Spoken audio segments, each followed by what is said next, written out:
परिषद की बैठक अपराह्न 3:30 बजे निर्धारित थी। ये बैठक समय पर हुई। इस बैठक में कुल 129 मामलों की स्वीकृति दी गई। मैं एक एक करके उनके बारे में बताऊंगा। पहला एजेंडा कला संस्कृति एवं युवा विभाग का था, जिसमें बिहार राज्य में बिहार फिल्म एवं नाट्य संस्थान की स्थापना किए जाने की सैद्धांतिक स्वीकृति प्रदान की। अगले 6 एजेंडा कृषि विभाग के थे, जिसमें से पहला एजेंडा कृषि विभागीय आशुलिपिक संवर्ग नियमावली के अंतर्गत 218 नए पदों का सृजन और पूर्व के कुछ पदों का प्रत्यर्पण। इसके बाद के 4 एजेंडा कृषि विभाग की योजनाओं की स्वीकृति है। पहली थी तिलहनी फसलों को बढ़ावा देने हेतु राष्ट्रीय खाद्य तेल तिलहन मिशन अंतर्गत 25 करोड़ 85 लाख 3,100 रुपये की योजना की स्वीकृति। दूसरा है खाद्य एवं पोषण सुरक्षा अंतर्गत दलहन योजना के तहत रबी मौसम में मसूर फसल को बढ़ावा देने हेतु मसूर उत्पादन कार्यक्रम के लिए 95 करोड़ 85 लाख 6,600 रुपये की निकासी एवं व्यय की स्वीकृति। पांचवा एजेंडा था प्रधानमंत्री राष्ट्रीय कृषि विकास योजना अंतर्गत गेहूं बीज विस्थापन दर में वृद्धि के लिए 36 करोड़ रुपए की योजना की स्वीकृति। छठा मुद्दा था कृषि विभाग का केंद्र प्रायोजित रेनफेड एरिया डेवलपमेंट योजना हेतु वित्तीय वर्ष 25-26 के लिए 34 करोड़ 46 लाख रुपए की योजना की स्वीकृति।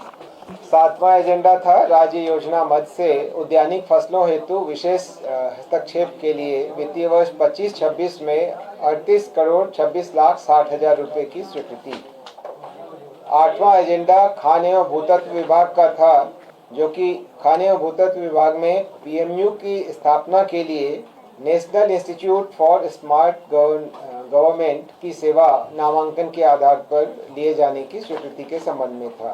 नवा एजेंडा जल संसाधन विभाग का था, जिसके अंतर्गत सिंचाई प्रमंडल बीजी खोरवा अंतर्गत बांका जिला में शंभूगंज प्रखंड के सिलौटा ग्राम के पास बदुआ नदी पर सिंचाई योजना के निर्माण की स्वीकृति दी गई।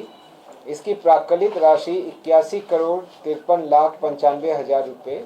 अगला एजेंडा ग्रामीण विकास विभाग का था, जिसमें राष्ट्रीय ग्रामीण विकास एवं पंचायती राज संस्थान NIRDNPR में आर्टिफिशियल इंटेलिजेंस का एक सेंटर ऑफ एक्सेलेंस की स्थापना की जा रही है। इसमें बिहार राज्य द्वारा 5 करोड़ रुपए की स्वीकृति दी गई। नगर विकास एवं आवास विभाग का 11वां एजेंडा था, जिसमें गृह विभाग के अंतर्गत STF का एक भवन लोदीपुर में प्रस्तावित है। उसके लिए फर्स्ट क्षेत्र अनुपात FAR फ्लोर एरिया रेशियो को 1.5 से बढ़ाकर 2.21 करने की स्वीकृति दी गई। 12वें नंबर पर नगर विकास एवं आवास विभाग का वैसा ही प्रस्ताव था, जिसमें कला संस्कृति एवं युवा विभाग के प्रस्तावित पुरातत्व भवन के निर्माण हेतु FAR को 1.5 से बढ़ाकर 2.5 करने की स्वीकृति दी गई। अगला 13वां एजेंडा भी नगर विकास एवं आवास विभाग का था और बिहार भवन उपविधि 2014 की उपविधि 21 में संशोधन की स्वीकृति दी गई। 14वां एजेंडा नगर विकास एवं आवास विभाग का था, जिसमें नमामि गंगे कार्यक्रम के अंतर्गत सृजित बिहार राज्य गंगा नदी संरक्षण कार्यक्रम प्रबंधन सोसाइटी के 32 पदों को प्रत्यर्पित करते हुए प्रोफेशनल्स की सेवा निविदा के माध्यम से कंसल्टेंसी एजेंसी से प्राप्त करने की स्वीकृति दी गई।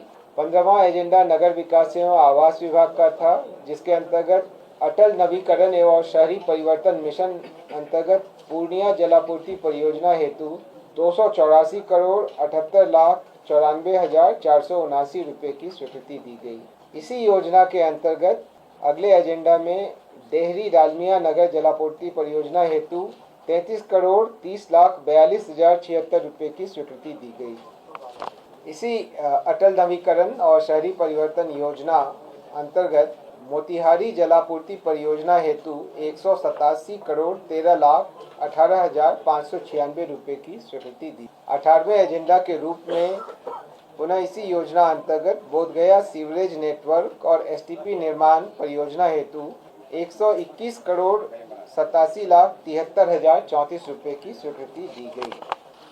19वां एजेंडा नगर विकास एवं आवास विभाग का है, जिसमें औरंगाबाद जिला के ग्राम भखरुआ एवं तरारी को नगर परिषद दाऊदनगर में सम्मिलित करते हुए क्षेत्र विस्तार हेतु बिहार नगरपालिका अधिनियम की धारा 3, 4 एवं 8 के अंतर्गत अधिसूचना के अनुसार नगरपालिका क्षेत्र गठित करने के आशय की घोषणा करते हुए आपत्ति एवं सुझाव आमंत्रित किए जाने और निर्धारित अवधि में विचार योग्य आपत्ति प्राप्त नहीं होने पर धारा 6 के अंतर्गत नगरपालिका का क्षेत्र विस्तार की अधिसूचना निर्गत करने की स्वीकृति दी। 20वां एजेंडा पथ निर्माण विभाग का था।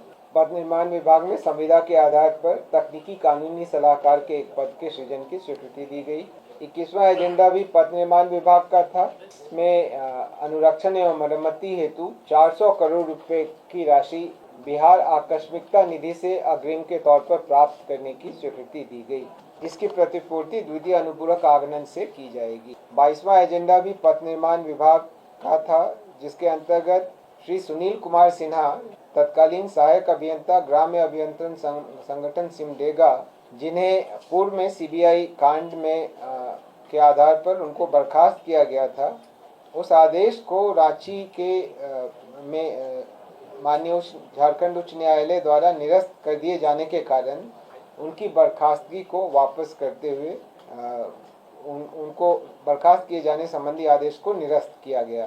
23वां एजेंडा पथ निर्माण विभाग का ही है, जिसमें केंद्रीय सड़क और अवसंरचना निधि के अंतर्गत पथ प्रमंडल नवादा के अंतर्गत 11.6 किलोमीटर की लंबाई में पथ के चौड़ीकरण और मजबूतीकरण हेतु 43 करोड़ 62,71,000 रुपए की स्वीकृति दी गई। 24वां एजेंडा इसी योजना के अंतर्गत पथ प्रमंडल पूर्णिया अंतर्गत धमदाहा से कुवारी पथ के 11.2 किलोमीटर लंबाई के सड़क की चौड़ीकरण एवं मजबूतीकरण के लिए 36 करोड़ 1,02,000 रुपए की प्रशासनिक स्वीकृति दी गई। क्रमांक 25 पर पथ निर्माण विभाग द्वारा इसी योजना अंतर्गत बक्सर प्रमंडल के अंतर्गत चौसा गोला से कोचस पथ के चेनेज 0 से 22 यानी कुल 22 किलोमीटर लंबाई के अंतर्गत मजबूतीकरण कार्य हेतु 112 करोड़ 58,28,000 रुपए की स्वीकृति दी गई। इसी योजना के अंतर्गत 26वें एजेंडा में भागलपुर के अंतर्गत भागलपुर हसदिया पथ लोहिया ब्रिज से NH 80 बाईपास कुल लंबाई 3.7 किलोमीटर में 4 लेन निर्माण कार्य हेतु 50 करोड़ 17,38,000 रुपए की स्वीकृति दी गई। 27वां एजेंडा भी पथ निर्माण विभाग का है और यही केंद्रीय सड़क एवं अवसंरचना निधि अंतर्गत पथ प्रमंडल मोतिहारी के अंतर्गत नरीर गिर चंपापुर आदापुर पथ के किलोमीटर 0 से 6.95 एवं किलोमीटर 6.95 से 15 किलोमीटर तक चौड़ीकरण और मजबूतीकरण कार्य हेतु 57 करोड़ 41,13,000 रुपए की स्वीकृति दी गई। इसी योजना अंतर्गत पथ प्रमंडल छपरा के अंतर्गत दिगवारा भेल्दी अमनौर तरैया से सिमरी बांध के किलोमीटर 42 से 54 तक के चौड़ीकरण और मजबूतीकरण हेतु 48 करोड़ 68,51,000 की स्वीकृति दी गई।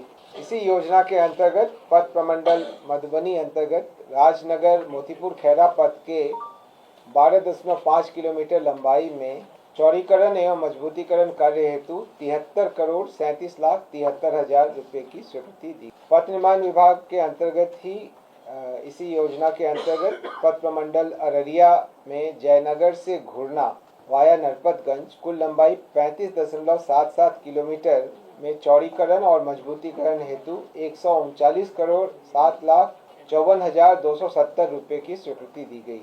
अगली दो योजनाएं भी इसी पथ निर्माण विभाग की इन्हीं योजनाओं के अंतर्गत है, जिसमें भागलपुर अगरपुर कोतवाली पेव शोल्डर चेनेज 0 से 17.75 सहित 2 लेन पथ का चौड़ीकरण एवं मजबूतीकरण हेतु 114 करोड़ 2,40,000 की स्वीकृति दी गई तथा अगली योजना में केंद्रीय सड़क एवं अवसंरचना निधि अंतर्गत पथ प्रमंडल ढाका के अंतर्गत गांधी चौक से लौखान पथ के 12 किलोमीटर लंबाई में चौड़ीकरण एवं मजबूतीकरण कार्य हेतु 52 करोड़ 60,95,000 रुपए की स्वीकृति। अगला एजेंडा पर्यटन विभाग का था, जिसमें क्रमांक 33 पर पटना में बांकीपुर बस स्टैंड परिसर की भूमि पर जन निजी भागीदारी PPP के माध्यम से 5 सितारा होटल के निर्माण हेतु आधारभूत संरचना विकास प्राधिकार द्वारा अनुमोदित रियायती इकरारनामा दस्तावेज के आधार पर सफल निविदाकर्ता को लेटर ऑफ अवार्ड निर्गत करने की स्वीकृति दी गई।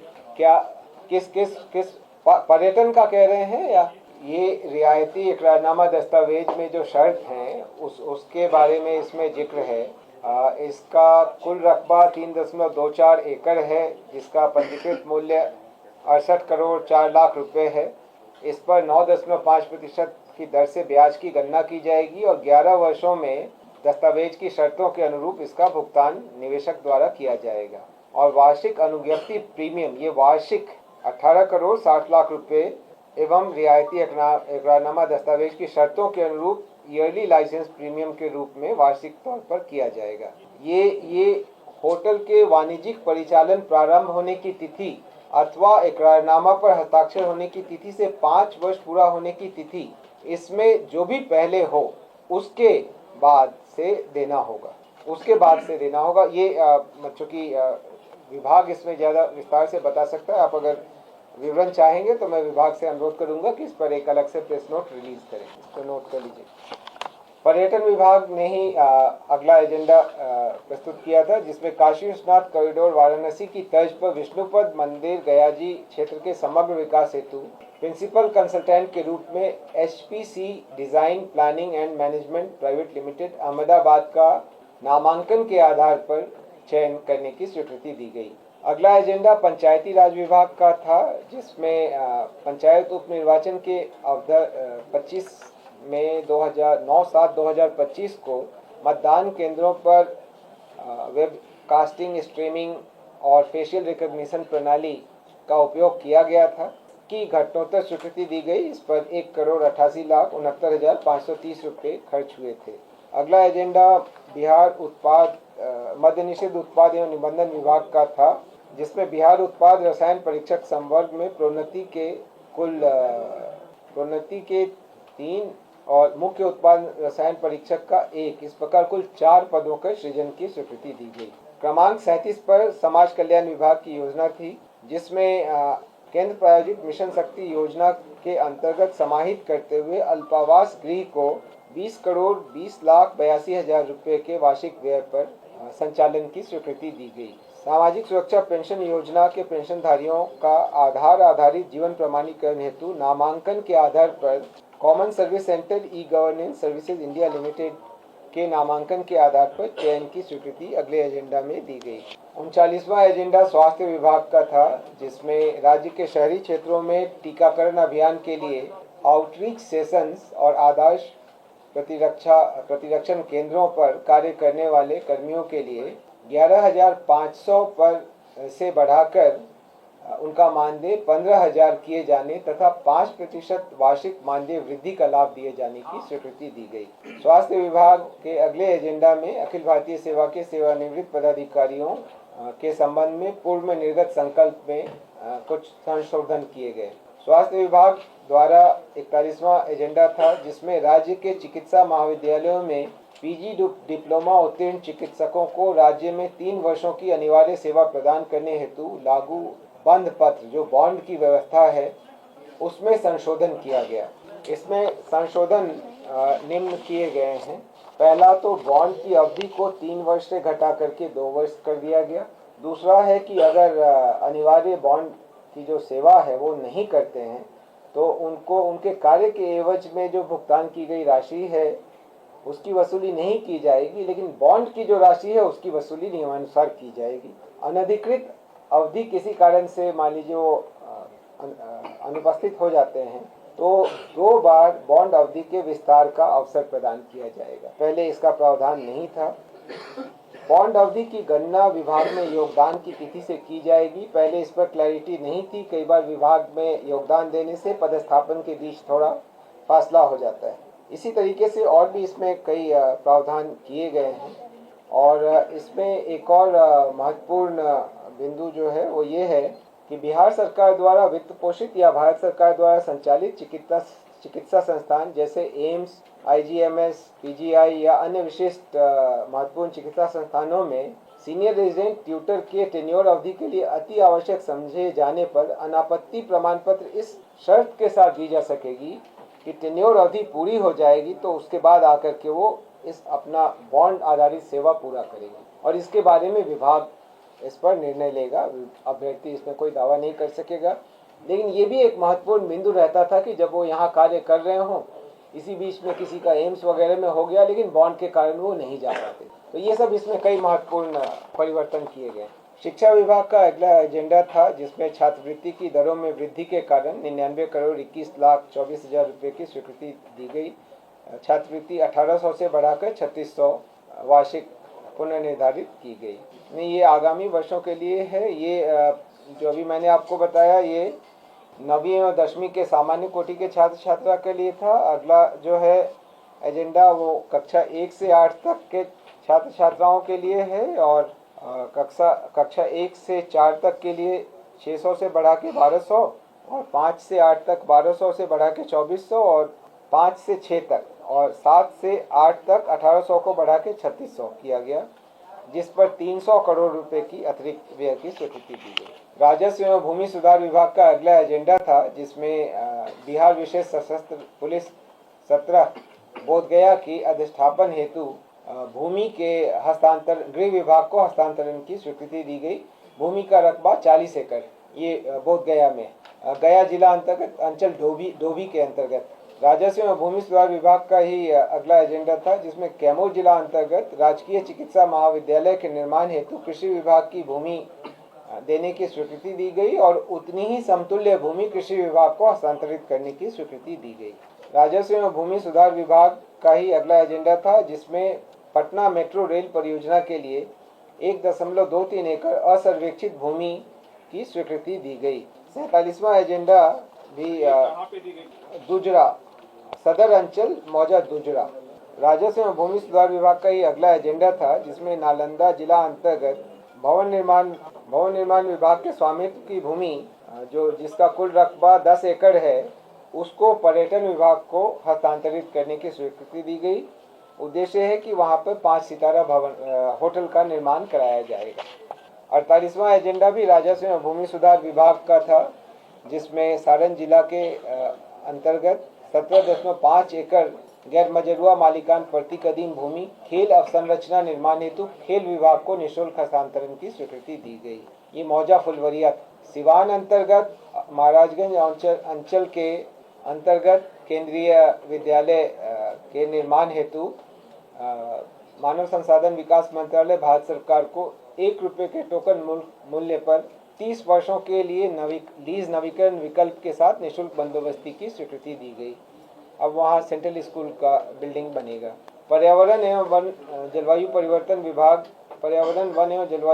विभाग का अगला मुद्दा था जिसमें बिहार वानिकी महाविद्यालय एवं शोध संस्थान मुंगेर के स्थायी स्थापना हेतु पूर्व से सृजित 204 पदों में से 145 पदों को प्रत्यर्पित किया गया तथा 26 अतिरिक्त पदों के सृजन की स्वीकृति दी गई। अगले 4 एजेंडा भी पर्यावरण वन एवं जलवायु परिवर्तन विभाग के ही हैं जिसमें विभाग अंतर्गत 1491 अतिरिक्त पदों के सृजन की स्वीकृति दी गई।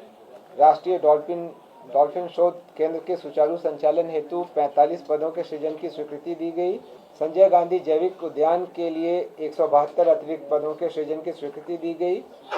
अगला एजेंडा भी इसी विभाग का है जिसमें बिहार राज्य के अंतर्गत वन प्रमंडलों के पुनर्गठन के साथ साथ 9 नए वन प्रमंडल का सृजन और उसके लिए विभिन्न कोटि के 927 पदों के सृजन की स्वीकृति दी। अगला एजेंडा भी पर्यावरण वन एवं जलवायु परिवर्तन विभाग का है जिसमें सचिवालय एवं संलग्न कार्यालयों के सुदृढ़ीकरण हेतु 78 अतिरिक्त पदों के सृजन की स्वीकृति दी गई।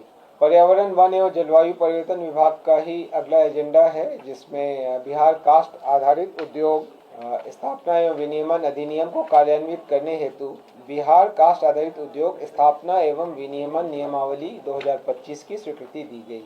कृषि विभाग द्वारा लखीसराय में कृषि उत्पादन बाजार समिति लखीसराय के बाजार प्रांगण के आधुनिकीकरण एवं विकास हेतु 41,71,03,000 रुपए की लागत पर स्वीकृति दी गई। तत्काल वर्तमान वर्ष में इस पर 10 करोड़ रुपए की निकासी एवं व्यय की स्वीकृति। पर्यटन विभाग का अगला एजेंडा था जिसमें बेगूसराय जिला अंतर्गत सिमरिया धाम के फेज 1 के तहत बृहद एवं समग्र विकास करने हेतु 64,77,04,000 रुपए की योजना की प्रशासनिक स्वीकृति दी गई।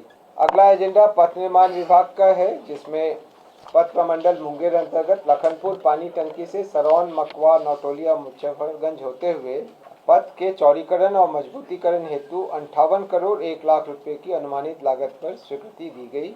इसमें इलेक्ट्रिक यूटिलिटी शिफ्टिंग का कार्य भी सम्मिलित है। अगला एजेंडा जल संसाधन विभाग का है। सिंचाई प्रमंडल वीरपुर अंतर्गत पूर्वी कोशी नहर प्रणाली के पुनर्स्थापन कार्य के लिए 52 करोड़ 35,59,000 की प्रशासनिक व्यय की स्वीकृति दी गई। अगला एजेंडा योजना एवं विकास विभाग का है, जिसके अंतर्गत राज्य सरकार के 7 निश्चय कार्यक्रम अंतर्गत पूर्व से संचालित मुख्यमंत्री निश्चय स्वयं सहायता भत्ता योजना में संशोधन की स्वीकृति दी गई। समाज कल्याण विभाग का अगला एजेंडा था, जिसमें मुख्यमंत्री दिव्यांगजन सशक्तिकरण छत्र योजना संबल के अंतर्गत आंशिक संशोधन किया गया है। इसके लिए 8 करोड़ 11,57,170 रुपए के अतिरिक्त व्यय की स्वीकृति दी गई। अगला एजेंडा विधि विभाग का है, जिसमें बिहार राज्य के अधिवक्ताओं के कल्याण हेतु समग्र नीति की स्वीकृति दी गई। इस नीति के तहत जो मुख्य बिंदु है वो ये है कि राज्य के अधिवक्ताओं को 1 जनवरी 24 को या उसके पश्चात नामांकित सभी अधिवक्ताओं को 3 वर्ष तक 5,000 रुपये प्रति माह की दर से स्टाइपेंड देने का प्रावधान किया गया है। अन्य भी इसमें प्रावधान किए गए हैं, जिसका विवरण आपको बाद में हम सर्कुलेट करेंगे। वित्त विभाग द्वारा एमएसपी योजना 2010 को निरसित करते हुए रूपांतरित सुनिश्चित वृत्ति उन्नयन योजना नियमावली 2025 लागू की गई है, जो कि 1/1/2009 के प्रभाव से लागू। गृह विभाग द्वारा अगला एजेंडा था, जिसमें केंद्र सरकार की असंप योजना है, पुलिस आधुनिकीकरण के लिए योजना है। इस पर कुल 50 करोड़ 63 लाख की वार्षिक योजना की स्वीकृति तथा 15 करोड़ 28 लाख की पूरक योजना की स्वीकृति दी गई।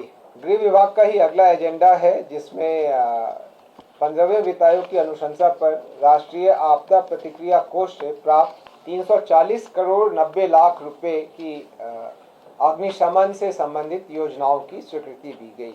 गृह विभाग का ही अगला एजेंडा है, जिसमें ERSS जो डायल 112 है उसके अंतर्गत नए सर्वर के क्रय हेतु नामांकन के आधार पर या एकल स्रोत से अधिप्राप्ति की स्वीकृति दी गई। निर्वाचन विभाग का अगला एजेंडा था, जिसमें निर्वाचक निबंधन पदाधिकारी एवं सहायक निर्वाचक निबंधन पदाधिकारी का वार्षिक मानदेय निर्धारित किए जाने के कारण 122 करोड़ रुपए की बिहार आकस्मिकता निधि से अग्रिम की स्वीकृति दी गई।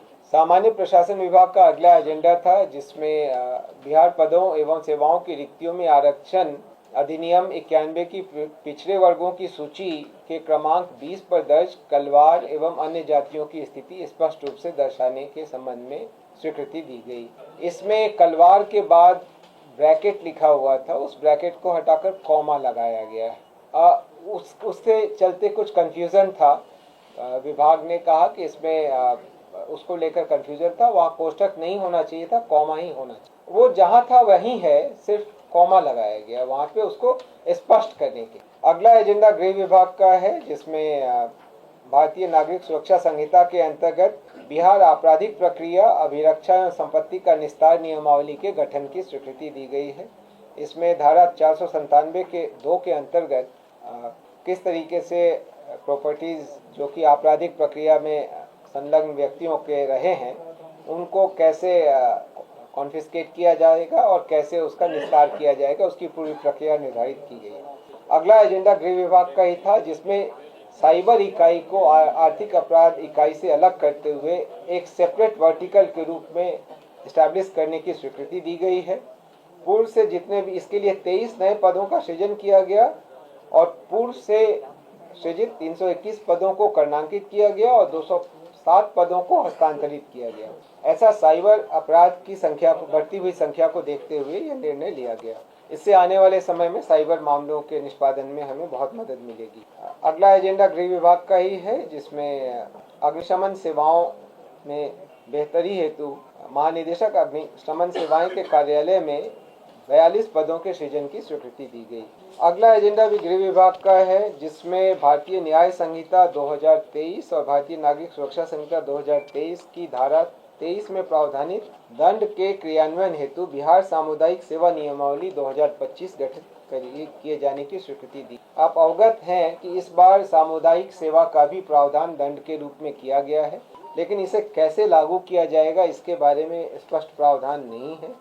इसके लिए इसका गठन किया गया है। इस नियमावली पर माननीय उच्च न्यायालय की भी सहमति प्राप्त। अगला एजेंडा अग्निशमन सेवा नियमावली के नियम 4 में निहित प्रावधान के अंतर्गत अग्निशमन सेवा के सुदृढ़ीकरण हेतु 2075 अतिरिक्त पदों के सृजन की स्वीकृति दी गई। उद्योग विभाग का अगला एजेंडा था, जिसमें वित्तीय प्रोत्साहन क्लियरेंस की स्वीकृति दी गई। यह Messrs Shalimar pellet feeds limited औद्योगिक ग्रोथ सेंटर मरंगा जिला पूर्णिया को यह स्वीकृति दी गई। सूचना प्रावैधिकी विभाग द्वारा टीसीएस की सेवा 3 अतिरिक्त महीने के लिए लिए जाने के प्रस्ताव पर घटनोत्तर स्वीकृति दी गई। पटना मेट्रो रेल परियोजना अंतर्गत प्रायोरिटी कॉरिडोर के संचालन हेतु कुल 73 करोड़ 81,21,526 रुपये की स्वीकृति अगले एजेंडा में दी गई। 78वां एजेंडा राजस्व एवं भूमि सुधार विभाग का था, जिसमें भारतीय रेड क्रॉस सोसाइटी पटना के साथ भू की बंदोबस्ती के लिए स्टाम्प शुल्क का वहन राज्य सरकार द्वारा किए जाने की स्वीकृति दी गई। स्टाम्प शुल्क की राशि 1,50,93,750 रुपये। 79वां एजेंडा नगर विकास एवं आवास विभाग का है, जिसमें बिहार नगरपालिका संपत्ति कर प्रोत्साहन ब्याज एवं शास्ती में छूट योजना 2025 की स्वीकृति दी गई। इसमें कई बिंदु हैं इस योजना में, और इससे उम्मीद है कि जो होल्डिंग टैक्स का कलेक्शन या अन्य जो कलेक्शन नगर विकास को करना है उसमें सहूलियत होगी और जितने नागरिक हैं उनको भी लाभ मिलेगा। सूचना जनसंपर्क विभाग द्वारा पटना जिला के शहरी क्षेत्रों में प्रचार प्रसार के लिए आकस्मिकता निधि से 2,57,00,000 की स्वीकृति प्राप्त की गई। अगली एजेंडा में 81वां एजेंडा शिक्षा विभाग का है, जिसमें बिहार स्टूडेंट क्रेडिट कार्ड योजना की मार्गदर्शिका में संशोधन की स्वीकृति दी गई। शिक्षा विभाग का 82वां एजेंडा है, जिसमें इस योजना में जो परिवर्तन किया गया है उसमें महिला, दिव्यांग और ट्रांसजेंडर आवेदकों को 1% सरल ब्याज की दर पर ऋण की राशि उपलब्ध कराई जा रही है। अब सभी आवेदकों के लिए ब्याज रहित ऋण की राशि उपलब्ध कराई जाएगी तथा वैसे सभी आवेदक जो पूर्व से शिक्षा ऋण प्राप्त किए हैं अथवा प्राप्त ऋण राशि वापस कर रहे हैं, उन्हें शिक्षा ऋण की अधिशेष राशि वापस करनी, ब्याज रहित अधिशेष राशि वापस करनी। इसके अनुरूप संशोधन किया जाएगा और मोरेटोरियम की अवधि पहले 60 मासिक किस्तों में था, अब उसको बढ़ाकर 84 मासिक किस्तों में किया जा रहा है। 2 लाख रुपए तक के लिए, और 2 लाख से अधिक है उसमें 84 से बढ़ाकर 120 मासिक किस्तों को किया जा रहा है। और अगर आवेदक की मृत्यु अगर इस दौरान हो जाती है तो जो भी राशि उस समय तक उनके द्वारा जमा नहीं है, जो अधिशेष राशि है, उसको माफ कर दिया जाएगा। ये इसमें मूल परिवर्तन किए गए, उसको नहीं, जो बची हुई राशि। शिक्षा विभाग द्वारा महादलित विकास मिशन के अंतर्गत मानदेय की राशि और प्रतिवर्ष शिक्षण सामग्री मद में दी जा रही राशि को बढ़ाया गया है। 3,405 से बढ़ाकर 12,000 किया गया है और एक स्मार्टफोन हेतु 10,000 रुपये की स्वीकृति दी गई। शिक्षा विभाग द्वारा ही संविदा के आधार पर सेवानिवृत्त लिपिक के 40 पद और कंप्यूटर ऑपरेटर के 40 पद के सृजन की स्वीकृति अगले एजेंडा में प्राप्त की गई। 84वां एजेंडा स्वास्थ्य विभाग का था, जिसमें ममता एवं आशा फैसिलिटेटर के दरों में जो वृद्धि की गई थी उसको 1/7/2025 से प्रभावी किया गया है। नगर विकास एवं आवास विभाग का अगला एजेंडा था, जिसमें पटना, भागलपुर, मुजफ्फरपुर एवं Bihar Sharif smart city limited को परियोजनाओं के संचालन हेतु राज्य सरकार के उपक्रम के रूप में कार्य करने की स्वीकृति। ये पहले स्पेशल पर्पस व्हीकल के रूप में बने थे, लेकिन अब जब वह योजना समाप्त हो गई है तो इनको राज्य सरकार के ही उपक्रम मानते हुए तदनुरूप कार्य कराने की। अगले एजेंडा में मद्य निषेध उत्पाद एवं निबंधन विभाग द्वारा श्री प्रशांत कुमार तत्कालीन सहायक निबंधन महानिरीक्षक को बर्खास्तगी का दंड अधिरोपित किए जाने की स्वीकृति दी गई। अगला एजेंडा नगर विकास एवं आवास विभाग का है, जिसमें राज्य में औद्योगिक वाणिज्यिक ग्रीन बिल्डिंग की गतिविधि को प्रोत्साहन देने के लिए विशेष सहायता योजना एवं अनुपालन प्रक्रिया में कमी और विनियमन में ढील के संदर्भ में बिहार भवन उपविधि 2014 में संशोधन की स्वीकृति दी गई। अगला एजेंडा है जहां पर डायल 112 के तहत जो गृह विभाग का, जिसमें आर्मी वेलफेयर प्लेसमेंट ऑर्गेनाइजेशन से ड्राइवर की सेवा ली गई, उनका मानदेय बढ़ाकर 30,000 करने की स्वीकृति दी गई। गृह विभाग का ही अगला एजेंडा था जिसमें बिहार पूर्व सैन्य पदाधिकारी सेवा नियमावली 2025 के गठन की स्वीकृति दी गई। अगला एजेंडा सामान्य प्रशासन विभाग का था जिसमें Bihar civil code, court manager चयन, नियुक्ति एवं अन्य सेवा शर्त नियमावली 2025 की स्वीकृति दी गई। अगला एजेंडा भी सामान्य प्रशासन विभाग का है जिसमें बिहार उच्च न्याय सेवा संशोधन नियमावली 2025 की स्वीकृति दी गई। अगला एजेंडा भी सामान्य प्रशासन विभाग का है जिसमें बिहार सिविल सेवा न्यायिक शाखा प्रशिक्षण एवं विभागीय परीक्षा संशोधन नियमावली 2025 की स्वीकृति दी। अगले एजेंडा में निबंधक कोर्ट एवं केस मैनेजमेंट, उप निबंधक कोर्ट एवं केस मैनेजमेंट और सहायक निबंधक कोर्ट एवं केस मैनेजमेंट कुल 3 पदों के सृजन की स्वीकृति दी। सामान्य प्रशासन विभाग का ही अगला एजेंडा था जिसमें बिहार रासायनिक सेवा न्याय शाखा भर्ती संशोधन नियमावली 2025 की स्वीकृति। बिहार सचिवालय सेवा के विभिन्न ग्रेड के पदों का पुनर्गठन करने के संबंध में अगला एजेंडा था जिस पर स्वीकृति दी गई। 95 मिल गया होगा, अभी डिस्ट्रीब्यूट हो रहा होगा। ऊर्जा विभाग का अगला एजेंडा था जिसमें पटना के करबगहिया क्षेत्र में अवस्थित निष्क्रिय विद्युत ताप ऊर्जा शक्ति घर को पर्यटन, शैक्षणिक शोध एवं विरासत संरक्षण के उद्देश्य से ऊर्जा संग्रहालय के रूप में विकसित करने की सैद्धांतिक स्वीकृति दी गई। ये आप लोगों ने भी देखा होगा। अनुसूचित जाति एवं जनजाति कल्याण विभाग का अगला एजेंडा था जिसमें प्रत्येक विकास मित्र को टैबलेट क्रय करने के लिए 25,000 की दर से और परिवहन भत्ता और स्टेशनरी भत्ता में वृद्धि हेतु कुल 47 करोड़ 12,16,000 रुपये की प्रशासनिक स्वीकृति दी गई। पर्यटन विभाग का अगला एजेंडा था जिसमें मोकामा शहर में, पटना जिला के मोकामा शहर में सांस्कृतिक, धार्मिक एवं पर्यटकीय सुविधाएं विकसित करने हेतु पथ निर्माण विभाग की 10.11 एकड़ भूमि पर्यटन विभाग को निःशुल्क हस्तांतरण की स्वीकृति दी गई। अगला एजेंडा मंत्रिमंडल सचिवालय विभाग का था जिसमें मोतिहारी, छपरा एवं भागलपुर हवाई अड्डे का pre feasibility study airport authority of India से कराने के बारे में नामांकन के आधार पर 1,21,58,000 की स्वीकृति दी गई। अगला एजेंडा भी मंत्रिमंडल सचिवालय विभाग का है जिसमें भागलपुर जिला के सुल्तानगंज अंचल अंतर्गत ग्रीनफील्ड हवाई अड्डा के निर्माण हेतु 931 एकड़ भूमि अर्जित किए जाने हेतु अनुमानित मुआवजा राशि 472 करोड़ 72 लाख रुपए की प्रशासनिक स्वीकृति दी। अगले एजेंडा में मंत्रिमंडल सचिवालय विभाग वायुयान संगठन निदेशालय का ही एजेंडा है जिसमें राज्य में एयरो स्पोर्ट्स तथा उड्डयन प्रशिक्षण संस्थानों के प्रोत्साहन हेतु एयरो क्लब ऑफ इंडिया नई दिल्ली और राज्य सरकार के बीच समझौता ज्ञापन हस्ताक्षर करने की स्वीकृति दी गई। अगला एजेंडा भी वायुयान संगठन निदेशालय मंत्रिमंडल सचिवालय विभाग का ही है जिसमें सहरसा जिला अंतर्गत हवाई अड्डा के रनवे विस्तार हेतु अतिरिक्त 12.08891 एकड़ अर्जित करने हेतु 147 करोड़ 76,56,180 रुपए की प्रशासनिक स्वीकृति दी गई। अगला एजेंडा भी मंत्रिमंडल सचिवालय विभाग का ही है जिसमें खेलगांव नई दिल्ली स्थित MTNL की परिसंपत्तियों के क्रय हेतु 68 करोड़ 43 लाख रुपए और अन्य व्यय कुल 75 करोड़ 27 लाख रुपए के व्यय की प्रशासनिक स्वीकृति दी गई। स्वास्थ्य विभाग का अगला एजेंडा था जिसमें 100 वर्धमान आयुर्विज्ञान संस्थान, संप्रति भगवान महावीर आयुर्विज्ञान संस्थान पावापुरी नालंदा के निर्माण योजना में बिहार राज्य पुल निर्माण निगम लिमिटेड से प्राप्त अनुरोध और आर्बिट्रेशन अवार्ड के लाइट में 150 करोड़ रुपए यानी 1,50 करोड़ रुपए की बिहार आकस्मिकता निधि से स्वीकृति दी गई।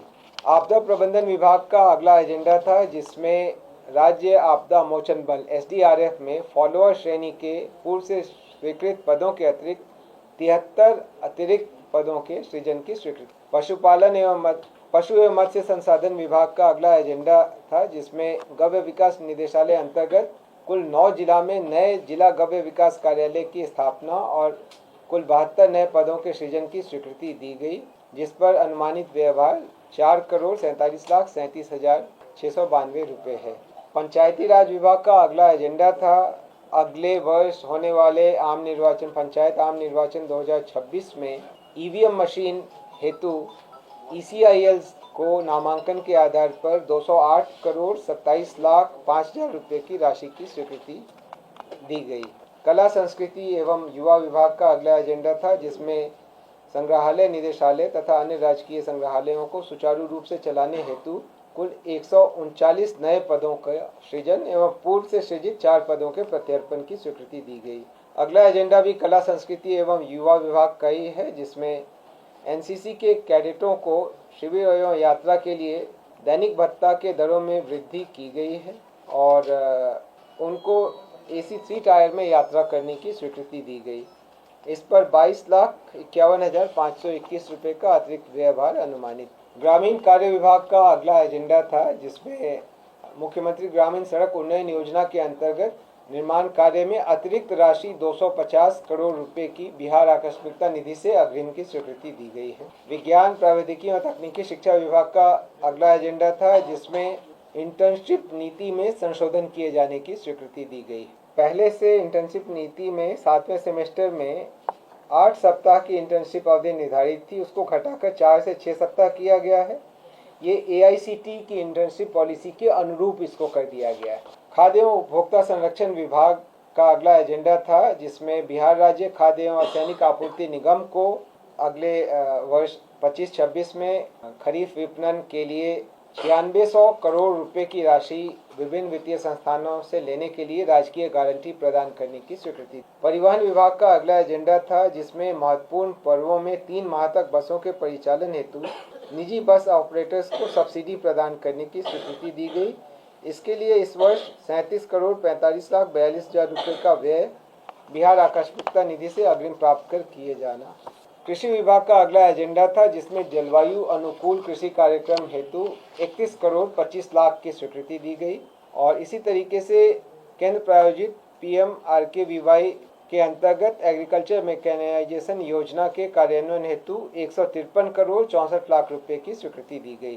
सामान्य प्रशासन विभाग का अगला एजेंडा था, जिसमें बिहार प्रशासनिक सेवा नियमावली 2025 के गठन की स्वीकृति दी गई। अगला एजेंडा गृह विभाग का है, जिसमें बिहार राज्य के विधि विज्ञान प्रयोगशाला तथा क्षेत्रीय विधि विज्ञान प्रयोगशालाओं के लिए सहायक निदेशक तथा वरीय वैज्ञानिक की सेवा अस्थायी रूप से संविदा के आधार पर प्राप्त करने की स्वीकृति दी गई। गृह विभाग का ही अगला एजेंडा था, जिसमें लोदीपुर पटना में विशेष कार्य बल के मुख्यालय भवन निर्माण हेतु कुल 63 करोड़ 11 लाख रुपए की योजना की स्वीकृति दी गई। वित्त विभाग का अगला एजेंडा था, जिसमें सप्तम केंद्रीय पुनरीक्षित वेतन संरचना में वेतन/पेंशन प्राप्त कर रहे राज्य सरकार के सेवकों पेंशन भोगियों को एक साथ 25 से महंगाई भत्ता 55 से बढ़ाकर 58% करने की स्वीकृति दी गई। 120वां एजेंडा है, जिसमें राष्ट्रीय स्वास्थ्य मिशन अंतर्गत सभी संविदागत कर्मियों के मानदेय में राज्य योजना से 10% प्रोत्साहन राशि की स्वीकृति दी गई। निर्वाचन विभाग का अगला एजेंडा था, जिसमें मुख्य निर्वाचन पदाधिकारी बिहार के कार्यालय में कंट्रोल कमांड सेंटर के निर्माण हेतु 9 करोड़ 15 लाख रुपए की स्वीकृति दी गई। मंत्रिमंडल सचिवालय विभाग का अगला एजेंडा था, जिसमें स्टेट हैंगर में एक्सरे बैगेज इंस्पेक्शन सिस्टम की स्थापना के लिए भारतीय विमानपत्तन प्राधिकरण पटना को नामांकन के आधार पर 1,75,313 रुपये की स्वीकृति दी गई। अगला एजेंडा सामान्य प्रशासन विभाग का था, जिसमें बिहार सचिवालय आशुलिक लिपिक सेवा के विभिन्न ग्रेड के पदों के पुनर्गठन एवं वरीय प्रधान सचिव के पद के सृजन की स्वीकृति दी गई। 124वां एजेंडा भी सामान्य प्रशासन विभाग का है, जिसमें सेवानिवृत्त सरकारी सेवकों को अस्थायी स्थानापन्न कार्यकारी व्यवस्था नियमावली 2023 के अधीन अनुमान्य उच्चतर पदों के वेतनमान का वैचारिक लाभ अनुमान्य किए जाने की स्वीकृति दी गई। भवन निर्माण विभाग का अगला एजेंडा था, जिसमें आम चुनावों के दौरान माननीय प्रधानमंत्री की सुरक्षा से संबंधित भारत निर्वाचन आयोग के निर्देशानुसार और ब्लू बुक के प्रावधानों के आधार पर सुरक्षा संबंधी तैयारी करने के लिए संवेदकों को सूचीबद्ध कर अथवा स्थानीय प्रचार प्रसार के माध्यम से कार्य कराए जाने की स्वीकृति। अगली एजेंडा पथ निर्माण विभाग का था, जिसमें हाइब्रिड एन्युटी मॉडल परियोजनाओं के लिए MORTH सड़क परिवहन एवं राजमार्ग मंत्रालय भारत सरकार ने जो मॉडल कंसेशन एग्रीमेंट बनाया है, उसके आधार पर विभाग द्वारा तैयार प्रारूप मॉडल बिडिंग डॉक्यूमेंट की स्वीकृति दी गई और इसके विशेष शर्तों को जोड़ने के लिए विभाग को अधिकृत किया गया। सामान्य प्रशासन विभाग का अगला एजेंडा था 127वां, जिसमें बिहार सचिवालय आशुलिपिक सेवा संशोधन नियमावली 2025 के गठन की स्वीकृति दी गई। जल संसाधन विभाग के अगले दो एजेंडा थे 128 और 129, जिसमें PPIN के माध्यम से सारण एवं मुजफ्फरपुर जिला अंतर्गत कमांड एरिया डेवलपमेंट के कार्य की स्वीकृति दी गई। सारण में 50 करोड़ 40 लाख और मुजफ्फरपुर में 56 करोड़ 25 लाख रुपए की स्वीकृति दी गई।